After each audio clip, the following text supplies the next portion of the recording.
अस्सलाम वालेकुम। 1957 में हनी बी पर एक एक्सपेरिमेंट किया जा रहा था।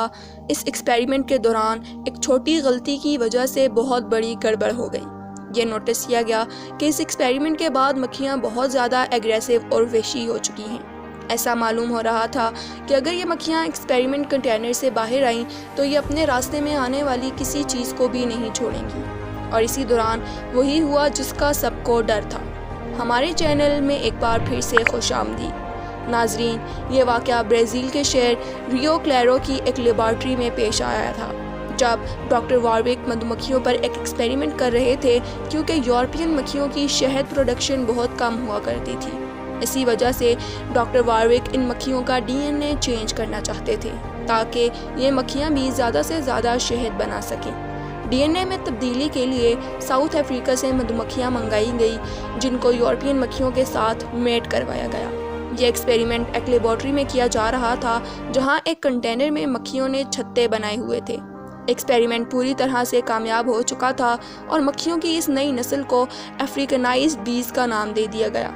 हर चीज़ बिल्कुल उसी तरह हो रही थी जिस तरह प्लान किया गया था कि वो इन अफ्रीकनाइज्ड मक्खियों को कंटेनर से बाहर नहीं निकालेंगे। लेकिन फिर वही हुआ जो नहीं होना चाहिए था।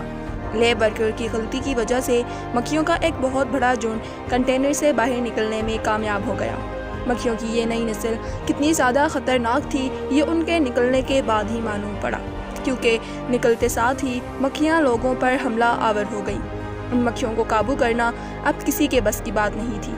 उन्होंने अपने नए घर बना लिए और बहुत तेज़ी से बढ़ती चली गई। ब्राज़ील से बढ़ती अब ये मक्खियाँ अमेरिका में भी भारी मिकदार में फैल चुकी हैं, जो कि अभी तक 1000 से भी ज़्यादा इंसानों को मौत की नींद सुला चुकी हैं। और इसी वजह से ही ये अफ्रीकनाइज्ड मक्खियाँ किलर बीज के नाम से भी जानी जाती हैं। देखने में ये ज़्यादा काली होती हैं और दूसरी मधुमक्खियों के मुकाबले में काफ़ी ज़्यादा ख़तरनाक भी।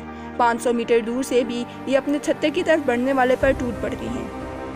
लेकिन दूसरी मधुमक्खियों की तरह ये अफ्रीकनाइज्ड मक्खियाँ भी इंसान को काटने के फ़ौरन बाद ही मर जाती हैं। इन मक्खियों का डंक इंसान के लिए कितना डेंजरस होता है, आखिर ये डंक मारने के बाद ही खुद क्यों मर जाती हैं, ये जानने के लिए ज़रूरी है कि पहले हम ये जानें कि मक्खियाँ आखिर हमला करती ही क्यों हैं। सबसे पहले तो ये समझ लें कि मक्खियों की चाहे कोई भी किस्म हो, वो इंसान पर सिर्फ तब हमला करती है जब उनको ख़तरा महसूस होता है।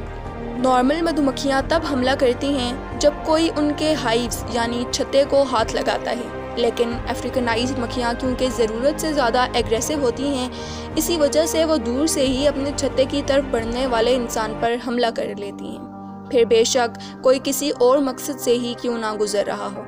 जब ये मक्खियाँ फूलों से पोलन इकट्ठा कर रही होती हैं तब ये किसी को कोई नुकसान नहीं पहुँचाती। लेकिन अगर इसी दौरान कोई इनके ऊपर पाँव रख ले या इनके काम में रुकावट डाले तो फिर इनको गुस्सा आ जाता है और वो डंक मारे बगैर चैन से नहीं बैठती। लेकिन इनको इस बात का बिल्कुल भी अंदाज़ा नहीं होता कि डंक मारने के बाद ये खुद जिंदा नहीं बचेंगी। असल में इन मक्खियों का डंक एक डैगर या फिर दांतों वाले चाकू की तरह होता है, जिसके दांतों की डायरेक्शन ऊपर की तरफ होती है। जब ये अपना डंक इंसान के जिस्म में घुसा देती हैं तो डंक के दांत इंसान की खाल में फंस जाते हैं और इसी वजह से डंक का अब बाहर निकलना बहुत मुश्किल हो जाता है।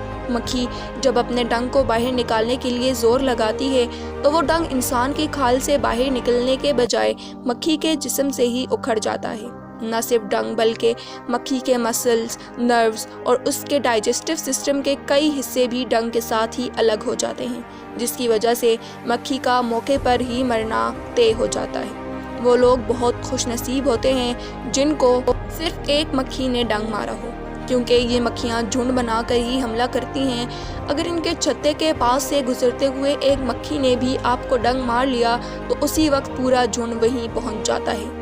लेकिन सवाल ये है कि आखिर दूसरी मक्खियों को पता कैसे चलता है कि हमला कहाँ और किस पर करना है। असल में जो शहद मक्खियाँ अपने छत्ते में जमा करती हैं वो उनके अपने खाने के लिए होता है। ये शहद मक्खियाँ अपने बुरे वक्त के लिए इकट्ठा करती हैं, ख़ास तौर पर जब पोलन का सीज़न नहीं होता है। अपने छत्ते की प्रोटेक्शन के लिए कई मक्खियाँ उसके आसपास पहरा देती हैं।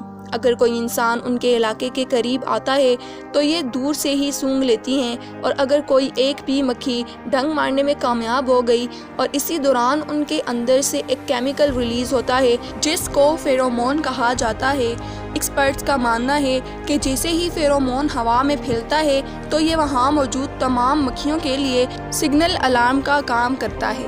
وہ تمام مکھیاں جو اس وقت ڈیوٹی پر موجود ہوتی ہیں فیرومون کو سونگھ کر فوراً اس انسان پر ٹوٹ پڑتی ہیں۔ اس وجہ سے جب آپ کو کوئی ایک مکھی ڈنگ مارے تو فوراً اس جگہ کو چھوڑ دینا ہی بہتر ہوتا ہے۔ مکھیوں کا ڈنگ انسانوں کے لیے کتنا خطرناک ہوتا ہے یہ جان لینا بھی بہت اہم ہے۔ جب یہ ڈنگ انسان کی باڈی میں داخل ہوتا ہے تو یہ ایک ٹاکسن ہماری باڈی میں چھوڑ جاتا ہے جس کو میلیٹن کہا جاتا ہے۔ انسان کی باڈی فوراً اس میلیٹن سے لڑنے کے لیے آٹومیٹکلی کام کرنا شروع کر دیتی ہے، جس کی وجہ سے باڈی کا وہ حصہ فوراً سوج کر لال ہو جاتا ہے۔ اصل میں یہ ہماری باڈی کا ڈیفینس میکینزم ہی ہوتا ہے جو میلیٹن سے لڑنے کے لیے جسم کے اس حصے کو سوجنے پر مجبور کر دیتا ہے۔ اگر تو ڈنگ بلڈ ویسلز کے قریب لگتا ہے تو وہ بلڈ میں شامل ہو کر پوری باڈی میں پھیلنا شروع ہو جاتا ہے، جس کے کافی خوفناک نتائج بھی ہو سکتے ہیں، یا اگر جن لوگوں کو میلیٹن سے الرجی ہوتی ہے تو ان کی حالت بگڑنے کے زیادہ چانسز ہوتے ہیں۔ اسی وجہ سے اگر آپ کو کوئی مکھی کاٹے تو فوراً اس کا ڈنگ نکالنا نہ بھولیں، کیونکہ جتنی دیر تک ڈنگ باڈی کے اندر رہے گا وہ کنٹینیوسلی اپنا زہر باڈی میں پمپ کرتا رہے گا۔ آئیے اب جانتے ہیں کلر بیز کے بارے میں چند انٹرسٹنگ فیکٹس۔ یہ نارملی بہت بڑا چھتا بناتی ہیں جس میں 80,000 سے بھی زیادہ مکھیاں رہتی ہیں۔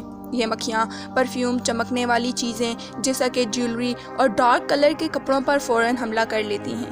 ان کا ڈنگ تو نارمل مدھ مکھیوں جیسا ہی ہوتا ہے، لیکن یہ اپنا ڈنگ صرف 3 سیکنڈ میں ہی انسان کے اندر اتارنے کی قابلیت رکھتی ہیں۔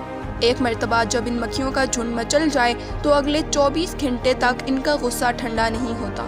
کلر بیز کے حملے کی صورت میں ان سے جان چھڑانے کے لیے کم سے کم 1 کلومیٹر تک بھاگنا ضروری ہوتا ہے۔ پانی کے اندر چھپ جانے پر بھی یہ مکھیاں پانی کے باہر اپنے شکار کا انتظار کرتی رہتی ہیں۔ امید ہے آپ کو یہ ویڈیو پسند آئی ہوگی۔ Follow for more.